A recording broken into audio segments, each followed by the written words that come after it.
Tu sens que quelque chose te retient. Pas les autres, pas le monde, mais quelque chose en toi. Une inertie invisible. Un doute rampant. Une fatigue mentale que tu n'expliques pas, mais qui te bloque.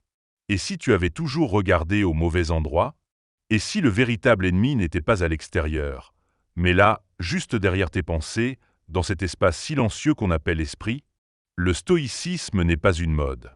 Ce n'est pas un slogan. C'est une arme. Une forge. Une manière brutale, mais juste de se libérer de soi-même. Aujourd'hui, tu ne vas pas seulement écouter.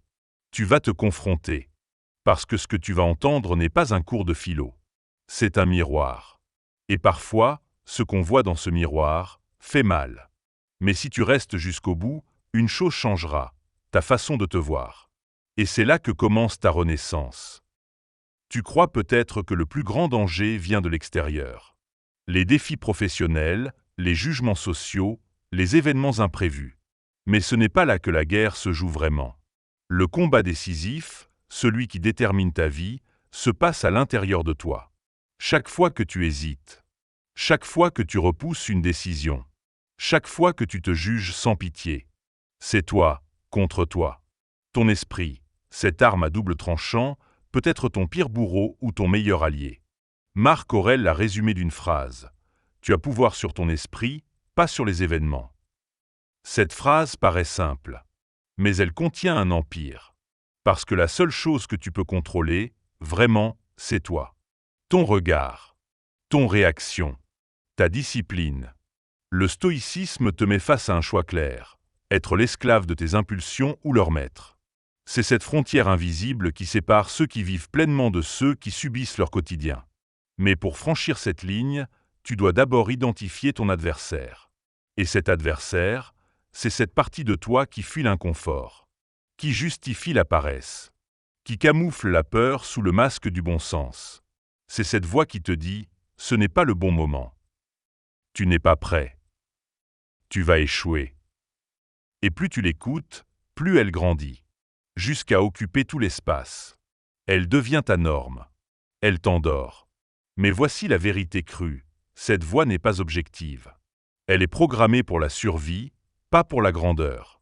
Elle veut éviter la douleur, pas atteindre la clarté. Elle te retient, même quand tu as déjà les clés pour avancer. Les stoïciens savaient que la première victoire n'est jamais contre un ennemi réel. C'est une victoire psychique, une discipline mentale, une reconquête du territoire intérieur. Imagine un général sans autorité sur son armée. Chaque émotion est un soldat désordonné. Chaque doute, un sabotage. Si tu veux bâtir une vie puissante, commence par rétablir l'ordre dans ton propre quartier général, ton esprit. Et cela commence par l'observation, la vigilance. Chaque pensée négative, chaque fuite, chaque excuse est un indice, un signal, un avertissement. La voix intérieure n'est pas à supprimer, mais à recadrer. Comme un cheval sauvage, elle peut être domptée, mais pas par la négociation, par l'entraînement, par la répétition, par le choix conscient de ne plus céder. Tu es ton propre champ de bataille. Et ce que tu gagnes à l'intérieur, personne ne peut te l'enlever. Il ne s'agit pas de devenir invulnérable. Il s'agit de devenir lucide. Et lucide, c'est voir le monde sans filtre, sans plainte, sans illusion. C'est comprendre que le seul obstacle, c'est ta réaction à l'obstacle. Quand tu affrontes une difficulté, ton premier réflexe est-il la plainte, l'inaction ou la responsabilité? C'est là que se mesure ton entraînement. C'est là que se révèle ta posture intérieure. Le stoïcisme te donne une boussole, une direction. Mais c'est à toi de marcher. Aucun philosophe, aucun coach, aucune méthode ne le fera pour toi. Alors demande-toi, es-tu prêt à affronter ce qui te freine vraiment? Es-tu prêt à regarder cette part de toi que tu préfères éviter? Parce que c'est elle, ton véritable ennemi. Et si tu ne la combats pas, elle gagnera. Pas par la force, par la répétition, par ton silence. Mais si tu décides, aujourd'hui, de ne plus reculer, de ne plus négocier avec tes faiblesses, si tu choisis de t'observer, de t'ajuster, de t'élever, alors tu ne seras plus l'esclave de toi-même. Tu deviendras ton propre maître. Et ça, c'est la vraie liberté. Tu connais cette voix. Elle ne crie jamais. Elle chuchote. Elle te parle quand tu es sur le point de tenter quelque chose. Elle dit « Et si tu échoues? Et si tu n'es pas assez bon? Et si les autres te voient tomber ?» Le doute ne vient pas comme un ouragan. Il arrive comme un brouillard. Il trouble la clarté de ton esprit, un peu à la fois, jusqu'à ce que tu perdes de vue pourquoi tu as commencé. Mais voici ce que les stoïciens ont compris. Le doute n'est pas un signe d'échec. Il est un signal d'alerte. Une opportunité. C'est dans le doute que tu as la chance de grandir, de solidifier ta vision, de réaffirmer ton engagement. Sénèque disait « Ce n'est pas parce que les choses sont difficiles que nous n'osons pas, c'est parce que nous n'osons pas qu'elles sont difficiles. » Cette phrase est une claque à chaque fois qu'on recule face à l'inconnu. Le problème avec le doute, ce n'est pas qu'il existe. C'est qu'on le confond avec la lucidité. On croit qu'en doutant, on est raisonnable. Réfléchi, mûr. Mais en réalité, on se cache. Le doute devient une excuse élégante pour ne pas agir. Et pourtant, la seule chose qui fait reculer le doute, c'est l'action. L'action est la lumière dans le brouillard. Elle ne le fait pas disparaître immédiatement, mais elle éclaire le prochain pas. Chaque fois que tu agis malgré le doute, tu renverses la dynamique. Tu reprends du pouvoir. Tu affaiblis cette voix. Et elle se souvient. Plus tu avances, plus elle devient discrète. Mais il faut une méthode. Un entraînement. Voici 3 leviers issus de la pensée stoïcienne pour domestiquer cette voix. 1. Traite le doute comme un adversaire visible. Donne-lui un nom. Décris-le. Écris ce qu'il te dit. Objectivise-le. Parce qu'un ennemi flou est plus dangereux qu'un ennemi net. Tant qu'il reste vague, il te domine. Une fois exposé, tu peux l'affronter. 2. Réponds-lui avec des faits, pas avec des peurs. Quand le doute te dit « tu n'es pas prêt », dresse la liste de ce que tu as déjà fait. Même les plus petites choses. Le doute n'aime pas les preuves. Il aime les hypothèses. Donne-lui de la réalité, il se taira. 3. Réduis l'échelle. Tu n'as pas besoin d'avoir tout compris, tout prévu, tout maîtrisé. Tu dois juste faire la prochaine chose. Rien de plus. Une micro-action. Une seule.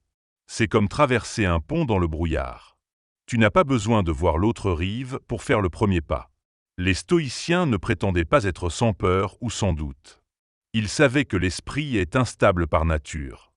C'est pour cela qu'ils insistaient sur la répétition, la constance, la rigueur quotidienne. Ce que tu fais tous les jours forge ton caractère plus que ce que tu crois une fois de temps en temps. Et surtout, ils savaient que tu n'as pas besoin de ressentir la confiance pour agir. Tu peux agir sans elle. Et c'est ce paradoxe qui libère. La confiance n'est pas le point de départ. Elle est le résultat. Trop de gens attendent de se sentir prêts. Mais la vérité, c'est que tu ne te sentiras peut-être jamais prêt. Et ce n'est pas grave. Ce qui compte, c'est de le faire quand même. L'inaction nourrit le doute. L'action l'étouffe. Pas à pas. Jour après jour. Il y aura toujours une partie de toi qui doute. Mais à un moment, tu dois choisir quelle voie tu vas nourrir, celle de la peur ou celle de la volonté. Et si un jour tu tombes, souviens-toi, ce n'est pas un retour en arrière. C'est une pause. Respire. Reprends. Continue. Domestiquer le doute, ce n'est pas le faire taire à jamais. C'est apprendre à avancer même lorsqu'il parle. Et ça, c'est une force que rien ni personne ne peut enlever. La peur, contrairement à ce que l'on pense, n'est pas un mensonge. Elle est une histoire. Un récit que ton esprit fabrique en temps réel. Et dans cette histoire, tu n'es jamais le héros. Tu es la cible, la victime, celui qui risque de perdre. Mais cette histoire est un scénario, pas une vérité. Et tant que tu n'as pas appris à écrire toi-même ce scénario, tu vivras dans celui que ton cerveau invente pour te protéger. Le problème, c'est que cette protection, bien souvent, t'emprisonne. Car ton cerveau n'est pas programmé pour ton bonheur. Il est programmé pour ta survie. Il exagère les dangers, amplifie les conséquences, dramatise les moindres risques. Les stoïciens ont compris une chose essentielle. La peur est une perception, pas un fait. Marc Aurèle l'a dit clairement. Si quelque chose extérieur te trouble, ce n'est pas la chose elle-même qui te dérange, mais l'idée que tu t'en fais. Et tu as le pouvoir de la changer. Chaque fois que tu as peur, interroge-toi. Est-ce que ce que je ressens est basé sur une réalité objective ou sur un film mental que j'ai laissé tourner trop longtemps? Tu verras que, dans la majorité des cas, c'est ce dernier. Rappelle-toi cette fois où tu as eu peur de parler en public, où tu as imaginé bégayer, rougir, être jugé. Puis tu l'as fait, et tu t'en es sorti. Pas parfaitement, peut-être, mais bien mieux que ce que tu avais redouté. Voilà ce que fait la peur. Elle grossit l'ombre jusqu'à ce que tu n'oses plus allumer la lumière. Mais voici le secret. Plus tu avances vers la peur, plus elle rétrécit. Elle perd de sa consistance. Elle s'effondre. Et à ce moment-là, tu réalises que le danger n'était pas réel. Il était anticipé, projeté, fantasmé. Le stoïcisme ne dit pas « ne ressens pas la peur ». Il dit « ne laisse pas la peur décider à ta place ». Quand tu la laisses choisir, tu abandonnes ton pouvoir. Tu fuis les situations où tu pourrais grandir. Tu évites les opportunités où tu pourrais évoluer. Et tu restes figé. Mais il existe un antidote, l'action lucide, l'acte volontaire, le mouvement conscient, même minime, vers ce que tu redoutes. Pose-toi cette question. Quelle est la peur qui t'empêche d'agir aujourd'hui? Quelle est cette situation que tu évites depuis trop longtemps? Imagine-la clairement. Décris-la. Puis fais le premier geste, aussi petit soit-il. Le stoïcien est celui qui n'attend pas d'être débarrassé de la peur pour agir. Il agit malgré elle. Et c'est cette posture qui, à terme, redéfinit son identité. Parce que lorsque tu refuses de jouer le rôle de la victime dans ton propre scénario, tu redeviens le scénariste. Tu reprends la plume. Tu choisis la fin. Et plus tu affirmes cette posture, plus tu te rends compte que la peur n'est pas un mur. C'est une brume. Et la brume se dissipe en avançant. Ce n'est pas le confort qui rend libre. C'est le courage. Et le courage, ce n'est pas l'absence de peur. C'est l'acte de bouger avec elle, de traverser la scène malgré les tremblements. Alors écris ton histoire. Et que chaque paragraphe soit une preuve que tu refuses de laisser la peur écrire à ta place. L'action. Ce mot semble simple. Mais c'est probablement la chose la plus difficile à faire quand tout en toi hésite. Et pourtant, tout change à partir d'un seul mouvement. Le plus petit pas. Le geste qui déclenche une réaction en chaîne. Tu as déjà vécu ce moment, paralysé devant une tâche, un choix, un appel à faire. Ton esprit te bombarde de raisons d'attendre, pas maintenant. Tu n'es pas prêt. Plus tard, ce sera plus facile. Et tu te convaincs que ne rien faire est logique. Mais voici la vérité stoïcienne.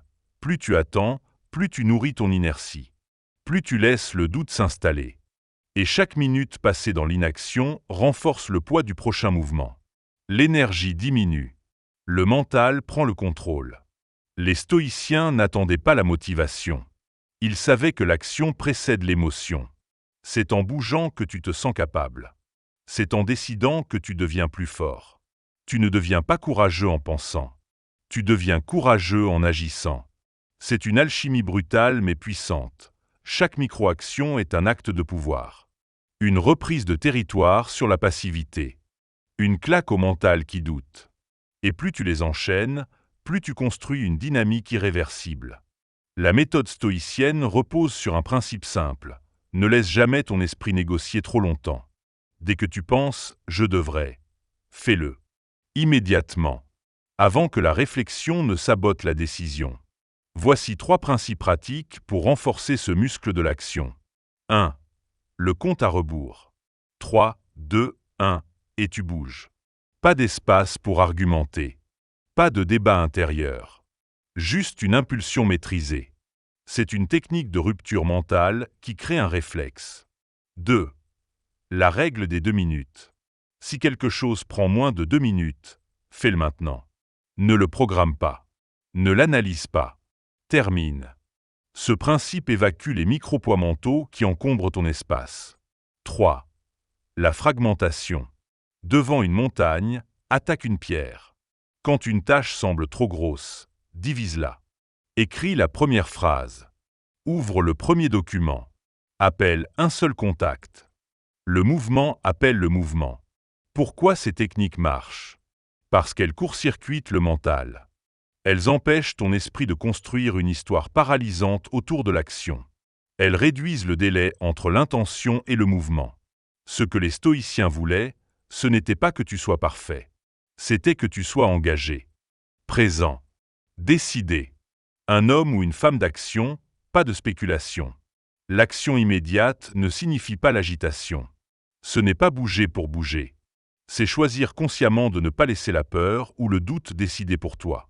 C'est poser un acte, même minuscule, qui affirme « je suis aux commandes ». Et ce qui est fascinant, c'est que ton cerveau réagit à cela. Il prend note. Il crée de nouveaux circuits. Il commence à associer action et sécurité, mouvement et confiance. Et soudain, ce qui était une montagne devient une série de marches. Franchissable. Tu crois que tu as besoin de tout comprendre avant d'agir. C'est faux. Tu as besoin d'agir pour commencer à comprendre. Le chemin ne devient clair que quand tu avances. Pas avant. Ce n'est pas la réflexion qui change une vie. C'est une décision suivie d'un geste. Et ce geste peut être minuscule.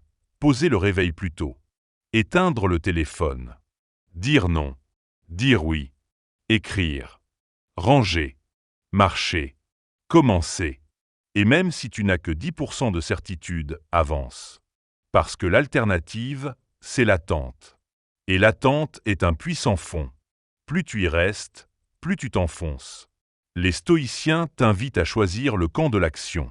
Celui de ceux qui se lèvent, même s'ils tremblent. Qui avancent, même s'ils doutent. Qui essaient, même s'ils échouent. Parce qu'à force d'essayer, ils finissent par réussir. Et ce camp-là, c'est celui de la liberté. Tu te définis peut-être par ce que tu crois, ce que tu dis, ce que tu veux. Mais le monde ne voit que ce que tu fais. Le stoïcisme, lui, ne se vit pas dans les intentions, mais dans les actions. Et cette vérité est brutale. Tu n'es pas ce que tu dis, tu es ce que tu démontres.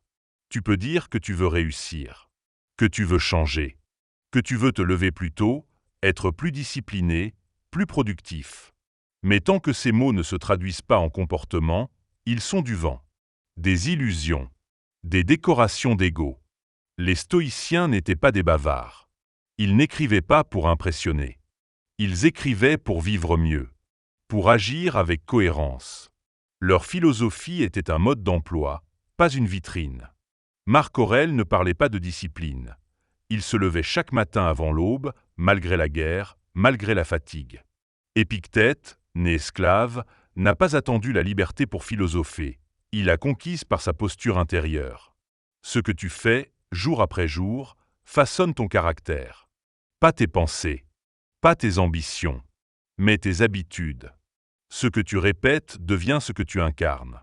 Et ce que tu incarnes devient ton identité. Voilà pourquoi le stoïcisme insiste tant sur la constance. Ce n'est pas un moment de clarté qui fait de toi quelqu'un de fort, c'est la répétition du bon choix, même quand personne ne regarde. Regarde ta vie avec honnêteté. Si quelqu'un observait ta routine pendant un mois, que verrait-il? Un homme aligné avec ses valeurs?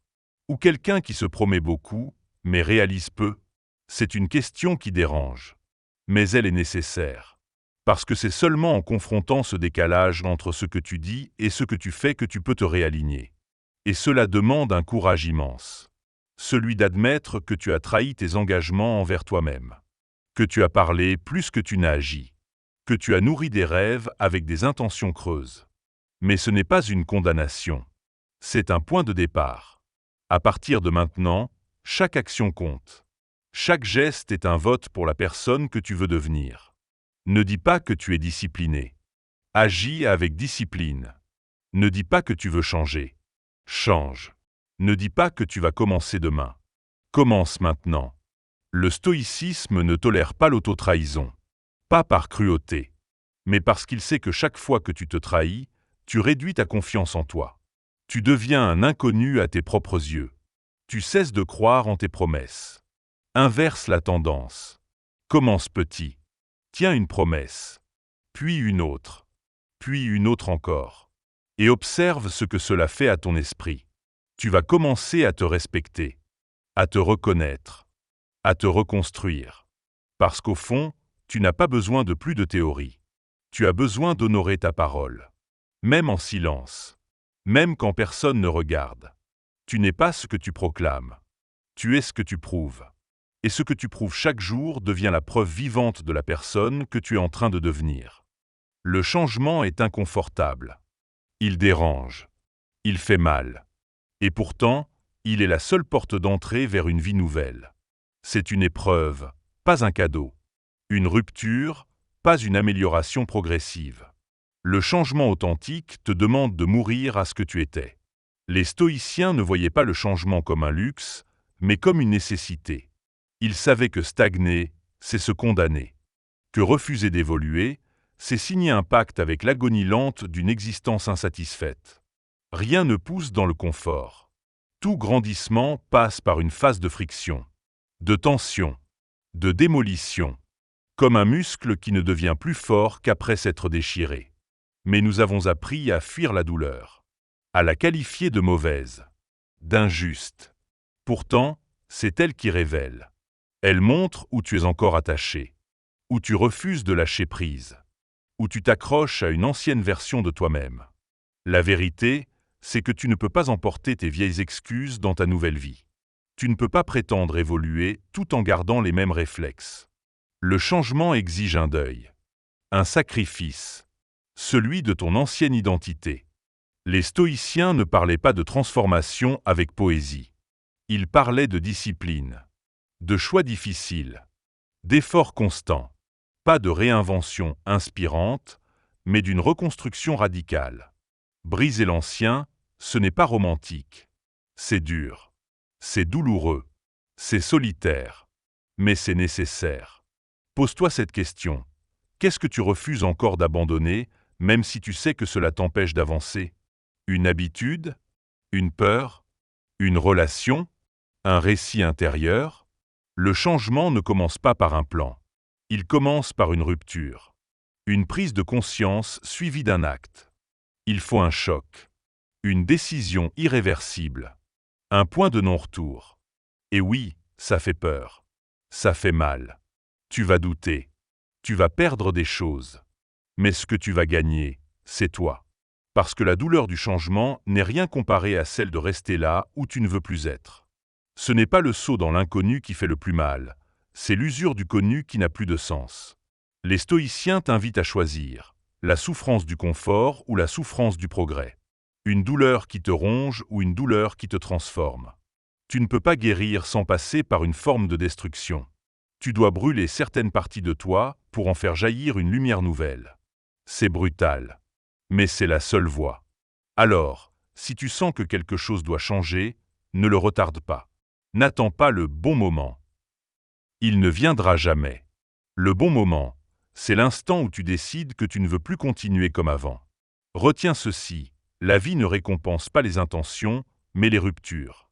Pas les promesses, mais les sacrifices. Et quand tu passeras de l'autre côté, tu te retourneras et tu comprendras. Ce n'était pas la fin. C'était le début. La douleur t'a ouvert une porte. À toi de la franchir. Tu regardes peut-être ta vie en espérant un déclic. Un geste du destin. Une main tendue. Mais il faut que tu l'entendes aujourd'hui. Personne ne viendra te sauver. Et ce n'est pas une mauvaise nouvelle. C'est ta libération. Nous avons été conditionnés à attendre. Les parents, les professeurs, le patron, l'État, le coach, la motivation. Mais ceux qui changent leur vie ne sont pas ceux qui attendent. Ce sont ceux qui comprennent que leur transformation est une affaire personnelle. Les stoïciens l'ont martelé. Tout ce dont tu as besoin est déjà en toi. La force, le courage, la clarté. Mais ces qualités ne s'activent pas seules. Elles émergent quand tu prends la responsabilité totale de ta trajectoire. Le danger, c'est la passivité. Ce réflexe subtil qui te fait penser que tu ne peux rien faire tant que quelque chose d'extérieur ne change pas. C'est faux. Le levier le plus puissant est en toi, ton esprit. Tu peux attendre que le monde te donne la permission ou tu peux te l'accorder maintenant. Pose-toi cette question. Si personne ne venait t'aider, que ferais-tu? Si tu étais le seul à pouvoir débloquer ta vie, quel serait ton prochain pas? Ce sont les vraies interrogations. Les seules qui remettent les clés dans tes mains. Épictète, esclave devenu philosophe, n'a pas eu d'aide extérieure. Il n'a pas attendu d'être libre pour s'élever. Il a cultivé son esprit comme une arme, jusqu'à devenir inébranlable. Il n'a pas changé les circonstances. Il a changé sa posture. Et toi, quelle est ta posture aujourd'hui? Es-tu en train d'attendre que quelque chose vienne te sortir de là? Ou es-tu en train de construire, même lentement, ton propre élan? Tu n'as pas besoin d'un miracle. Tu as besoin de lucidité. Celle qui te fait dire « Je suis seul responsable de la suite ». Ce n'est pas une phrase dure. C'est une vérité qui libère. Car si tu es responsable, tu peux agir. Tu peux choisir. Tu peux décider. Tu n'es pas une victime du monde. Tu es l'auteur de ton prochain chapitre. Et si tu échoues, ce sera ton échec. Donc ton apprentissage. Et si tu réussis, ce sera ta victoire. Donc ton mérite. Dans les deux cas, tu gagnes quelque chose d'essentiel, la maîtrise de toi. Tu veux un plan? Voici le plus simple. Commence. Commence sans y croire à 100%. Commence sans soutien. Commence avec peur. Mais commence. Et ne t'arrête pas. Le stoïcisme n'est pas une attente du bon moment. C'est une déclaration d'indépendance mentale. C'est refuser la dépendance. Refuser la plainte. Refuser l'inaction. Et pourtant, ce réflexe d'attente est ancré profondément. Il commence dans l'enfance, quand on croit que les adultes vont réparer ce qui va mal. Puis à l'école, on attend que les profs nous guident. Plus tard, on espère que le bon partenaire, le bon patron, le bon gouvernement arrangera tout. Mais la vie adulte, la vraie, commence le jour où tu acceptes que le seul levier réel que tu contrôles, c'est toi. Ce n'est pas cynique. C'est libérateur. Parce que tu n'as plus à supplier pour avancer. Tu peux créer, décider, casser et reconstruire, selon ta propre volonté. Tu dois te poser cette question essentielle. À qui ai-je confié le pouvoir de changer ma vie? À un autre? À une circonstance future? À un événement hypothétique? Si la réponse n'est pas à moi, alors il est temps de reprendre ce pouvoir. Cela ne veut pas dire que tu dois tout faire seul. Mais cela signifie que tu dois faire le premier pas, sans garantie. Tu dois être l'initiateur de ton propre mouvement. Et parfois, oui, les autres suivront. Mais ce ne sera jamais leur responsabilité. Regarde les personnes que tu admires. Les figures historiques. Les leaders silencieux. Ce ne sont pas ceux qui ont attendu que les conditions soient parfaites. Ce sont ceux qui ont pris des décisions quand tout semblait flou. C'est ça, l'héritage stoïcien. Pas un confort philosophique, mais une philosophie de responsabilité absolue. Une invitation à te tenir droit dans le chaos et à dire « Même si je ne contrôle pas tout, je me contrôle moi ». Et ce contrôle commence par des choix concrets. Te lever quand tu dis que tu vas te lever. Travailler quand tu dis que tu vas travailler. Avancer, même quand tu n'en as pas envie. Parce que chaque fois que tu respectes ta parole, tu reconstruis un pont entre toi et toi-même. Et ce pont, c'est ton pouvoir. Le seul vrai pouvoir. Alors ne cherche plus un sauveur. Deviens le moteur, le pilier, le guide. Et tu verras que tu n'as jamais eu besoin d'autre chose que de t'autoriser à bouger. La plainte est sournoise. Elle ne crie pas. Elle s'infiltre. Une phrase ici, un soupir là. Elle s'habille de lucidité, mais elle est du poison. Et le pire, c'est qu'elle te soulage, quelques secondes, avant de t'affaiblir pour longtemps. Les stoïciens n'ont jamais eu de compassion pour la plainte. Pas parce qu'ils étaient insensibles, mais parce qu'ils savaient que se plaindre, c'est céder. C'est rendre les armes avant même d'avoir combattu. C'est renoncer à sa puissance intérieure. Quand tu te plains, tu dis implicitement « Je suis impuissant ». Quelque chose d'extérieur m'empêche d'avancer. Tu te racontes une histoire où tu n'es jamais responsable. Toujours victime. Et à force de te raconter cette histoire, tu finis par y croire. La plainte devient une identité, une seconde peau. Et chaque situation devient une occasion de la renforcer. Si je ne réussis pas, c'est à cause d'eux. Si ma vie n'avance pas, c'est parce que... Remplis les blancs. Il y a toujours une excuse disponible. Mais les stoïciens ne te laissent pas t'installer dans cette posture. Ils te tendent un miroir. Ils te disent « Oui, le monde est injuste. Oui, tu as souffert. Mais maintenant, que vas-tu faire ?» C'est une claque. Mais c'est la claque dont on a besoin. Parce qu'elle te réveille. Elle te rappelle que tu n'as pas besoin de tout contrôler pour commencer à changer. Tu as juste besoin d'arrêter de te plaindre. Chaque fois que tu remplaces une plainte par une action, tu redeviens maître de toi. Et cette transformation commence dans le quotidien. Au lieu de dire « j'ai trop de travail », demande-toi « comment puis-je mieux m'organiser ?» Au lieu de dire « les autres ne me comprennent pas », demande-toi « comment puis-je m'exprimer plus clairement ?» Tu changes l'angle. Tu passes de victime à acteur. Et ce simple déplacement change tout. Il ne s'agit pas de nier la difficulté. Il s'agit de refuser d'en faire une prison. La plainte est un luxe qu'on ne peut plus se permettre. Elle te donne raison, mais te vole l'élan. La question à te poser est simple. Veux-tu avoir raison ou veux-tu avancer? Parce que souvent, les deux ne vont pas ensemble. Le stoïcisme t'invite à l'exigence. Pas pour souffrir inutilement, mais pour ne plus dépendre des autres, ni des circonstances, ni du passé. Il t'invite à te redresser, à assumer, à transformer chaque obstacle en point d'appui.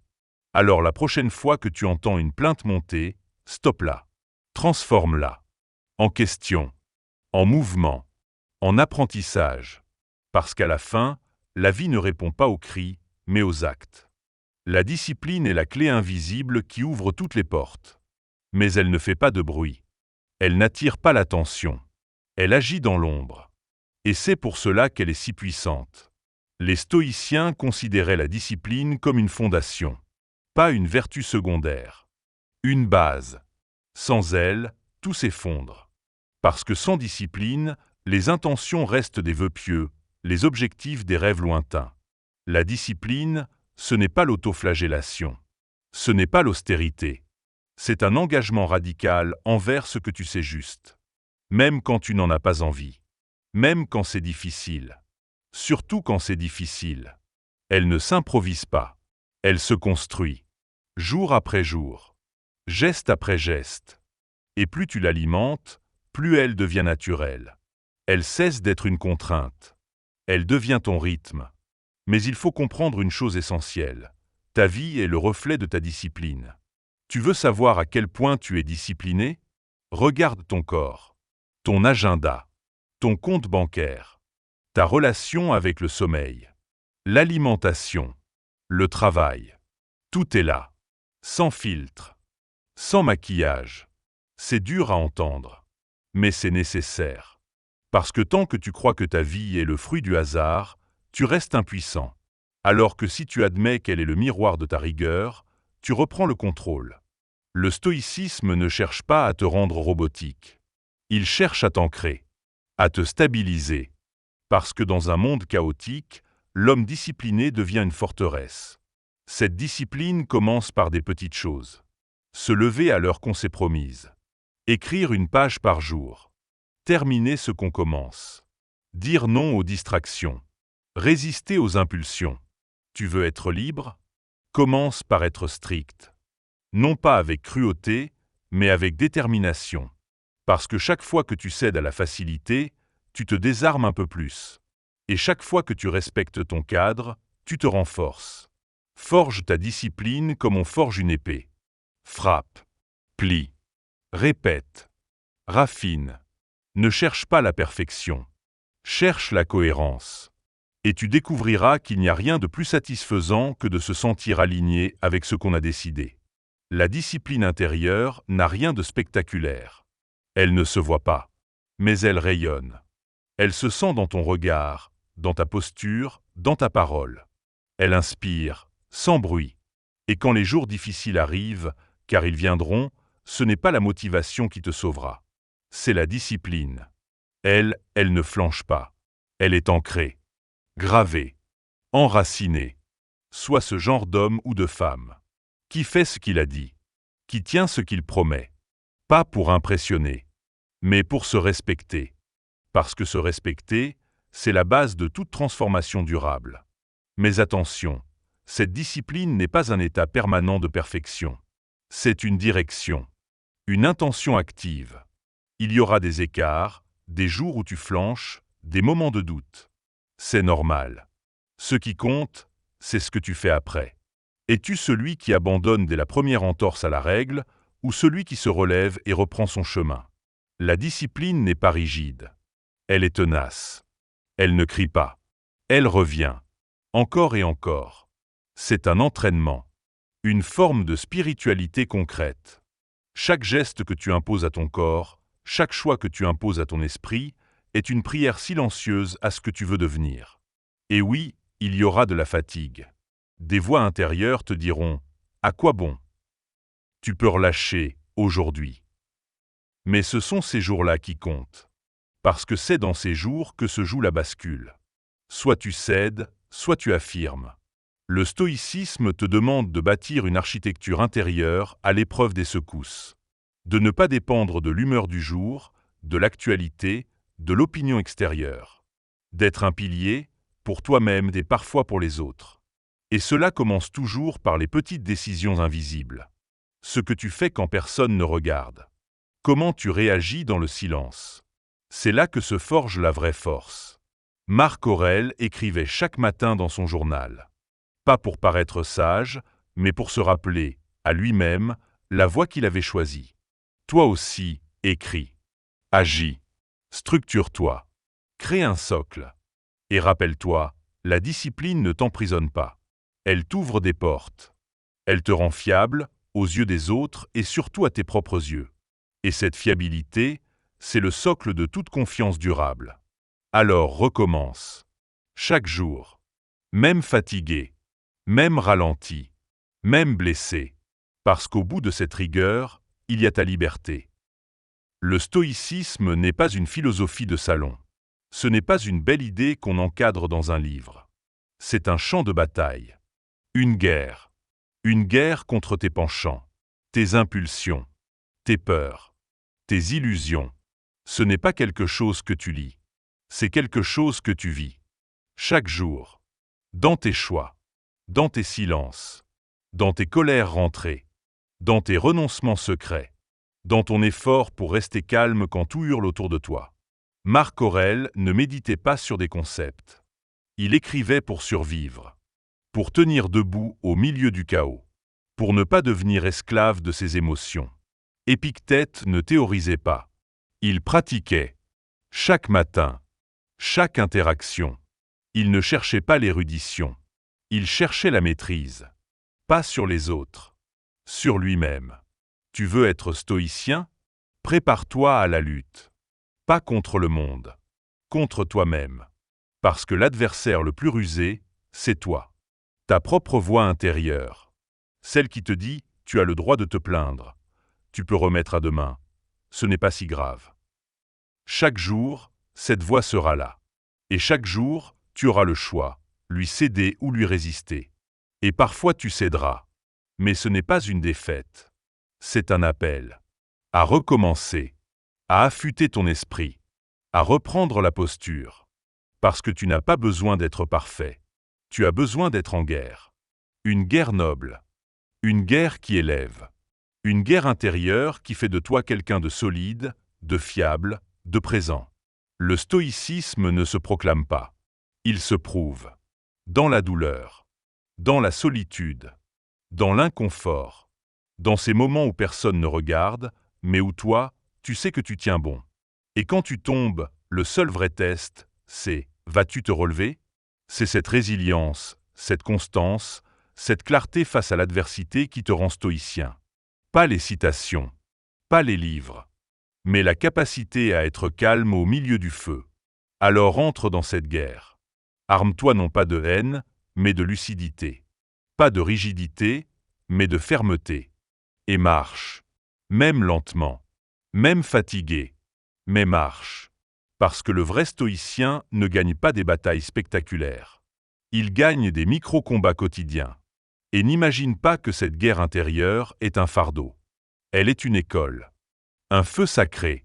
Une forge où ton esprit, exposé à la difficulté, se renforce au lieu de se briser. Le stoïcisme t'apprend à accueillir la vie sans filtre. À ne plus chercher à la rendre plus douce ou plus juste, mais à devenir plus fort, plus juste toi-même. Il ne te donne pas une armure contre le monde. Il t'enlève tes illusions et à leur place, il plante des racines. Cette guerre est intime, mais elle est universelle. Chacun combat ses propres fantômes. Son impatience, sa peur de l'échec, son besoin de reconnaissance, sa colère rentrée. Mais celui qui décide de regarder ses ombres en face au lieu de les fuir devient invincible. Non parce qu'il les détruit, mais parce qu'il apprend à vivre avec elles sans s'y soumettre. Ne crois pas non plus que cette guerre prendra fin. Il n'y a pas de point final. Seulement des paliers, des seuils, des moments où tu regardes en arrière et tu te rends compte que tu n'es plus celui que tu étais. Et c'est là, discrètement, que naît la paix. Pas celle d'un monde sans heurts, mais celle d'un esprit qui ne tremble plus à la première secousse. Le stoïcisme t'entraîne à cette paix-là. Pas une paix naïve. Une paix forgée, dure, profonde, irréversible. Tu es en guerre, oui, mais pas pour détruire, pour renaître. Et si tu acceptes cette réalité, chaque jour devient un terrain d'entraînement. Chaque difficulté, une opportunité. Chaque faiblesse, un repère à fortifier. Alors enfile ton armure. Celle faite de silence, de discipline, de lucidité. Et avance. Parce que dans ce monde, l'homme stoïcien ne suit pas le courant. Il devient le roc autour duquel le courant s'adapte. Tu as tenu jusqu'ici. Tu as écouté, peut-être avec résistance, peut-être avec feu. Mais ce que tu ressens maintenant, ce n'est pas une simple émotion. C'est un appel. Un appel à te rappeler que tu as toujours eu le choix. Le choix de regarder en face. Le choix de te redresser. Le choix de ne plus attendre que le monde te donne ce que tu ne te donnes pas à toi-même. Le stoïcisme n'est pas un concept ancien à étudier. C'est un outil actuel à utiliser. Un outil brut, direct, tranchant. Pas pour faire joli, mais pour faire vrai. Tu n'as pas besoin d'en faire un culte. Tu n'as pas besoin d'en parler. Tu dois l'incarner, le vivre, le respirer. Le stoïcisme ne se dit pas. Il se démontre. Dans ton attitude, dans tes silences, dans ce que tu ne fais plus, dans ce que tu fais malgré tout. Et tu n'as pas à être parfait. Juste constant, juste honnête, juste responsable. Le monde dans lequel tu vis ne va pas ralentir. Il va continuer de te tester, de t'exposer à l'injustice, au chaos, à la déception. Mais tu n'es pas obligé de tout absorber. Tu peux choisir de filtrer, de transformer, de transcender. Ce que tu as entendu dans cette vidéo n'est pas une recette miracle. C'est une boussole, une direction, un cadre. Libre à toi maintenant d'en faire un terrain d'entraînement. Mais si tu retiens une chose, une seule, retiens ceci. Tu n'as besoin de rien d'autre que de toi-même pour commencer à changer. Tu es l'outil. Tu es l'arme. Tu es la fondation. Alors avance. Chute. Relève-toi. Corrige. Progresse. Mais surtout, reste droit. Parce que dans ce monde mouvant, ta seule vraie liberté, c'est celle que tu cultives en toi. Et si ce message t'a touché, alors partage-le. Parce que quelque part, quelqu'un en a besoin. Et abonne-toi à cette chaîne si tu veux continuer à renforcer ton esprit. Ce n'est pas un simple contenu. C'est une guerre intérieure. Et on la mène ensemble.